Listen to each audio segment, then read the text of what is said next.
A commonly held belief is that psychological disorders are primarily the result of biochemical imbalances which can be treated with pharmaceutical medications. This view, however, is not accepted by all. In the mid-20th century, there arose a therapeutic movement called Existential Psychotherapy, constructed upon the idea that some psychological disorders, such as cases of anxiety and depression, are the result of an individual's inability to reconcile themselves with certain characteristics of the human condition. While biochemical imbalances may be present in such people, the imbalances are not necessarily the cause of their suffering, but rather a symptom, the cause being their inability to deal with the existential dilemmas of human life. Treatment for psychological afflictions of this sort, according to existential psychotherapy, involves not medication but self-reflection, philosophical exploration, an expansion of awareness, and acceptance of the human condition. In this video, we'll provide a brief overview of existential psychotherapy. In the process, we'll examine some of the characteristics of human existence which can stimulate suffering, and explore ideas on how to deal with these issues and live a more vibrant life. Existential psychotherapy has its roots in three schools of thought: phenomenology, humanistic psychology, and existentialism. From phenomenology, it borrows the idea that the individual's immediate experience and personal grasp of reality is primary and the appropriate subject of concern. Ludwig Binswanger, one of the best-known existential analysts, conveyed this point. There is not one space and time only, but as many spaces and times as there are subjects. From humanistic psychology, existential psychotherapy borrows the idea that the individual, far from being a plaything of deterministic forces, has the capacity to change and direct their life, and fulfill the innate human desire to live fully and realize one's highest potentials.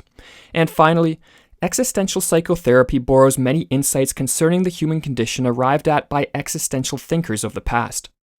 These thinkers were largely concerned with what can be called the ultimate concerns of human existence. In this video, we'll explore four of these ultimate concerns: death, freedom, isolation, and meaninglessness, as well as insights which can limit the suffering such concerns can cause. Death is perhaps the most obvious of the ultimate concerns. While life is the possibility of possibility, death is the impossibility of further possibility, the ultimate boundary that limits and structures our existence. Some have proposed that the fear of death greatly influences our internal experience. Lurking beneath our every waking moment is a death anxiety which subconsciously influences our behavior and structures our worldview. The 20th century psychoanalyst Gregory Zilberg wrote that, if this fear were constantly conscious, we should be unable to function normally. It must be properly repressed to keep us living with any modicum of comfort. The 17th century French author François de la Rochefoucauld put the same point more succinctly. You cannot stare straight into the face of the sun or death.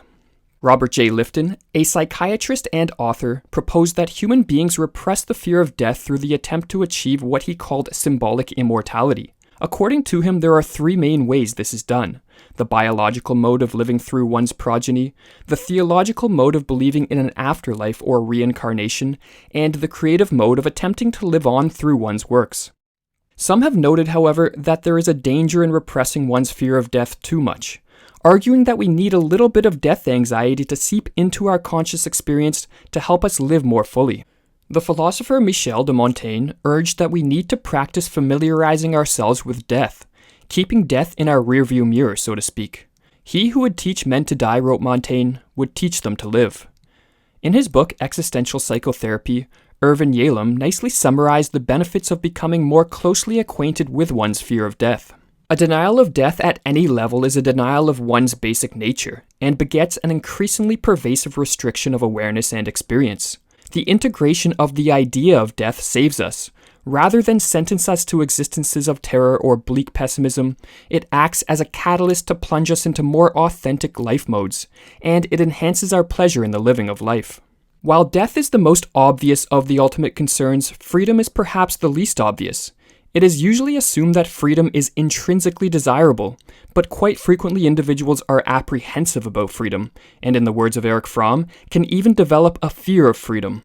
Can freedom become a burden too heavy for man to bear, something he tries to escape from? To be free means to be responsible for one's life, the author of one's own destiny.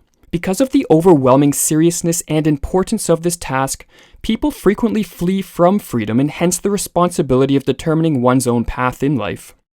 It is certainly true, wrote Abraham Maslow, that many of us evade our constitutionally suggested vocations, call, destiny, task in life, mission. So often we run away from the responsibilities dictated, or rather suggested by nature, by fate. Many existential thinkers have suggested that when one ignores their constitutionally suggested vocation, and thus lives inauthentically, it is possible to find one's way back to an authentic existence through feelings of guilt. Irvin Yalom wrote, "One who fails to live as fully as one can experiences a deep, powerful feeling which I refer to here as existential guilt. Existential guilt is a positive constructive force, a guide calling oneself back to oneself." To the extent that one accepts their freedom, and thus the fact that one is responsible for one's destiny, one is faced with the chilling realization that one is alone. Existential isolation, referring to an unbridgeable gulf between oneself and any other being, is another ultimate concern that each individual must come to terms with through the course of their psychological development.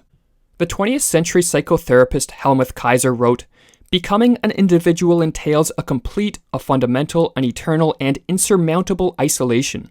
The fact that becoming an individual entails isolation explains why many people cower from the task of becoming an individual, preferring instead to alleviate their feelings of loneliness via conformity and immersion in the masses. Erich Fromm, in his book Escape from Freedom, noted the intimate connection between existential isolation and conformity. He adopts entirely the kind of personality offered to him by cultural patterns, and he therefore becomes exactly as all others are, and as they expect him to be. The discrepancy between I and the world disappears, and with it, the conscious fear of aloneness and powerlessness. The person who gives up his individual self and becomes an automaton, identical with millions of other automatons around him, need not feel alone and anxious anymore. But the price he pays, however, is high. It is the loss of his self.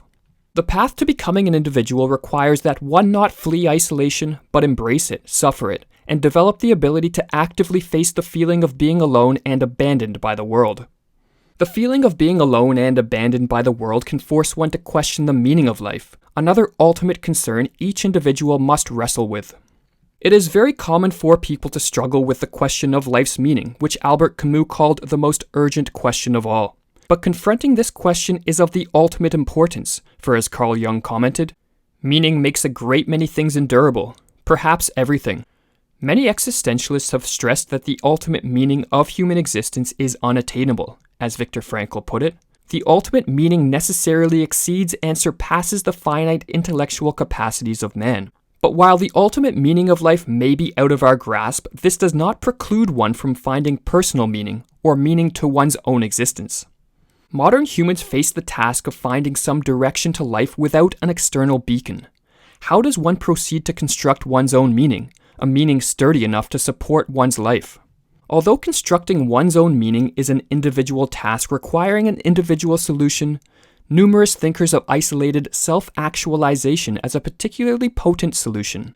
In the 4th century BC, Aristotle asserted that the proper end or aim of each thing is the realization of its own being, or the actualization of its latent potentialities.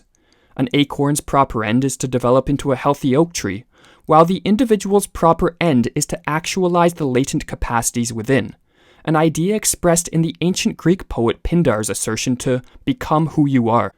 Becoming who you are is not a guarantee, but a difficult and arduous task requiring self-knowledge, commitment, and courage, and is thus a purpose or meaning worthy and sturdy enough to support one's life. It is reasonable to assume in practically every human being there is an active will toward health, an impulse toward growth, or toward the actualization of human potentialities. But at once we are confronted with the saddening realization that so few people make it. Only a small proportion of the human population gets to the point of identity, or of selfhood, full humanness, self-actualization.